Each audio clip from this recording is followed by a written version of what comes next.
Bem, amigos do programa Direito Cidadania, estamos de volta, recebendo o presidente da ASSOJUBES, Hugo Coviello. Bem-vindo ao nosso programa. Obrigado, Dr. Walter. Como vocês podem perceber, o programa está num formato novo, né? Na terça-feira nós temos entrevistas inéditas. Eu fiz questão de abrir para o Hugo, porque o Hugo esteve com o presidente do Tribunal de Justiça de São Paulo, né? O desembargador Antônio Carlos Viana Santos, e vem brigando pela categoria, ele que está na presidência da ASSOJUBES. E quais são as principais atividades da associação, Hugo? Bom, a associação ela tem um caráter sindical, então ela desenvolve a defesa dos interesses da categoria dos servidores do Judiciário. Além disso, nós temos também uma gama de serviços e benefícios aos associados que são prestados pela entidade, como convênios médicos, temos uma cantina própria em Santos. Desenvolvemos atividades sociais, culturais, campeonatos esportivos, enfim, todo o papel que uma entidade associativa faz, mas no caso do Judiciário aqui de São Paulo, as associações, em geral, elas têm, além desse papel associativo, de benefícios, de serviços, elas têm também um papel sindical, uma questão tradicional já da luta desde 88, quando a associação foi fundada. Aliás, foi fundada como um sindicato, foi o primeiro sindicato de servidores do Judiciário a ser fundado, em 7 de dezembro de 88, pelo agora advogado, companheiro seu, Dr. Walter Miguel Rolo, que muito nos honra. E a partir de então, sempre desenvolveu a luta da categoria, a defesa dos interesses, tanto no aspecto jurídico quanto no aspecto político, né, que seriam as reivindicações salariais, melhores condições de trabalho, e as demandas da categoria. Perfeito, Hugo. A gente sabe aí, vocês têm ali, né, um local para esses eventos, as coisas ali na São Francisco, bem ao lado do Foro de Santos. Mas o que fez trazer o Hugo, claro que ele vai voltar um dia falando dessas atividades importantes, esse congressamento, as atividades dos funcionários, vamos trazer o oficial de justiça para falar de dificuldades do trabalho, como já trouxemos aqui, está na internet. Hugo, o que a população mais tem dúvida, você já explicou, sabemos que as dificuldades salariais nesse país são grandes. Mas o que acontece? A população fica com aquela sensação de vazio quando acontecem as greves, os advogados que vivem como profissionais liberais. Vocês mantêm nas greves aquele atendimento mínimo, casos urgentes, réu preso, família ou não? Então, isso ocorreu na greve de 2004. Existe uma divergência se o nosso serviço seria considerado essencial ou não. Não há ainda uma determinação por parte do STF ou do Tribunal de Justiça de que seja considerado um serviço essencial, e aí nos casos onde então é obrigado a permanecer 30%. O que ocorre é que mesmo na greve de 2004, como a adesão, por mais que a categoria, as associações, os sindicatos se esforcem, ela acaba não sendo total, sempre fica um percentual ainda em atividade e atende esses casos de urgência. Mas é bom deixar claro que, na verdade, a luta da categoria é uma luta por um judiciário melhor, um judiciário que possa prestar um atendimento de qualidade, o que hoje não é possível, nas condições de trabalho que tem os servidores, nas condições onde se faz o processamento das informações que geram as sentenças e conclusões dos magistrados. Não é possível fazer isso, faltam servidores, faltam condições de trabalho, condições inadequadas, equipamentos antigos, lentos, né? A parte de informática precisa de um grande investimento, mas mais do que tudo a gente sabe que precisa investir muito nos servidores, na qualificação dos servidores, na contratação de mais servidores, para que a justiça não seja lenta, para que não tenha essa morosidade que prejudica a população. Atualmente o Tribunal de Justiça tem um déficit, segundo o próprio Tribunal de Justiça, de 15.766 cargos vagos. Ou seja, de um quadro atual que é de cerca de 43 mil servidores, falta praticamente mais um terço desse quadro para poder dar conta, segundo os próprios padrões do Tribunal de Justiça. Então é isso que prejudica a população ao longo de todo o tempo. Tem audiências hoje sendo marcadas no juizado especial civil, que deveria ser o mais célere, o mais rápido, somente para o final de 2011. Então isso que impede a verdadeira prestação da justiça com a rapidez e a qualidade que a população precisa.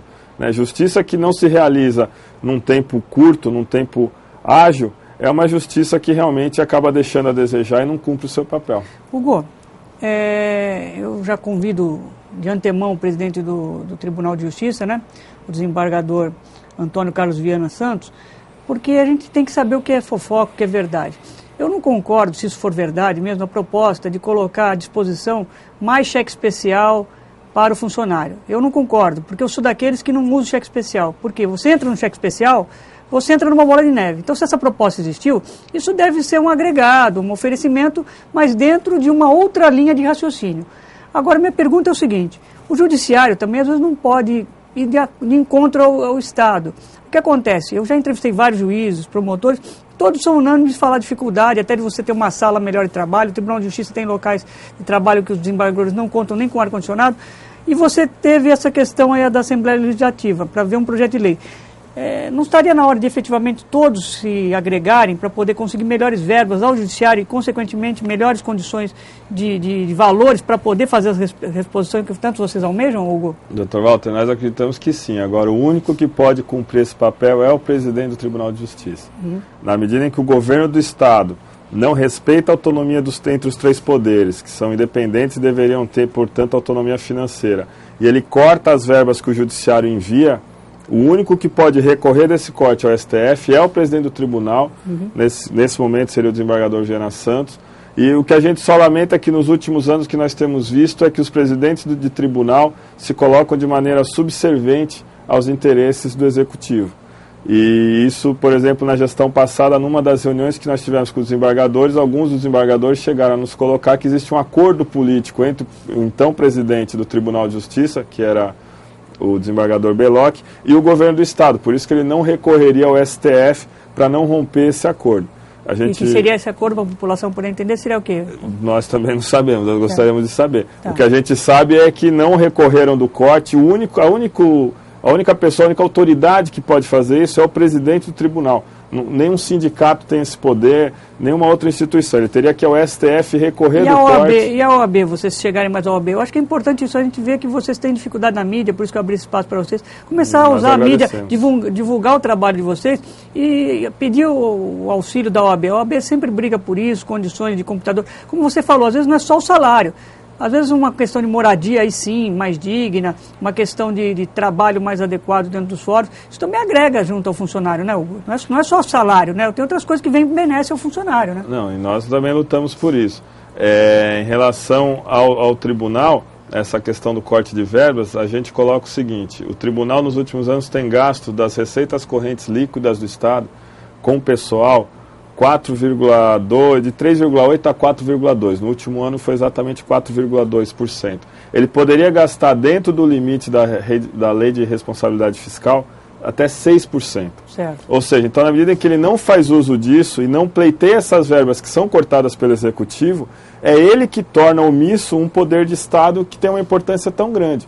Em relação à OAB, nós inclusive chegamos a ter uma conversa no passado com o presidente da seção São Paulo da OAB, o Durso, e que nós colocamos os problemas para ele. Ele ficou de fazer uma conversa com os representantes do tribunal e nos dar uma resposta. E aí, sendo bem sincero, Dr. Walter, eu por exemplo, estou esperando essa resposta até hoje. Mas não estava na hora de cobrar. Porque nós fizemos em agosto essa reunião e nunca mais tivemos notícia. O programa se prontifica de fazer realmente essa colocação sua, marcar uma reunião junto com a OAB.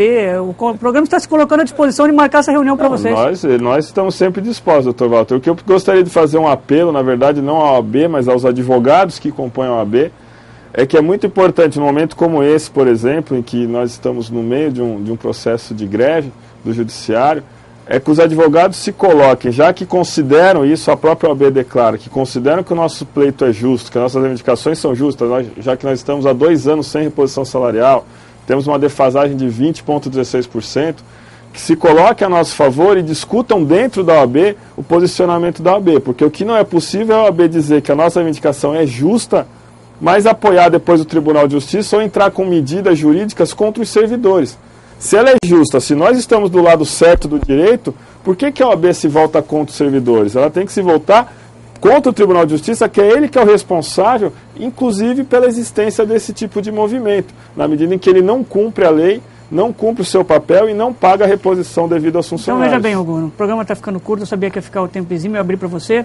Então o programa está se comprometendo que até o dia 15 de junho nós vamos tentar agendar uma reunião com o presidente Durso, com a sua diretoria, E vamos trazer o Hugo de volta para falar que se houve essa reunião, se ele foi atendido, pelo menos uma reunião. O programa está colocando à disposição, esse programa vai ao ar agora depois da segunda quinzena de maio, que até a segunda quinzena de junho, que eu com certeza não vou conseguir essa reposição toda nessa greve, eu tenho certeza disso, isso eu tenho certeza. Vamos lutar. Vamos lutar, mas vai ser difícil. Então nós vamos marcar essa reunião e o Hugo vai voltar aqui para falar sobre isso na primeira quinzena de junho. Fechado? À sua disposição, doutor Walter. Tá bom. O programa chega ao seu final, sabia que ficar curto. O programa vai ser assim nessa nova empreitada aí de 1 hora.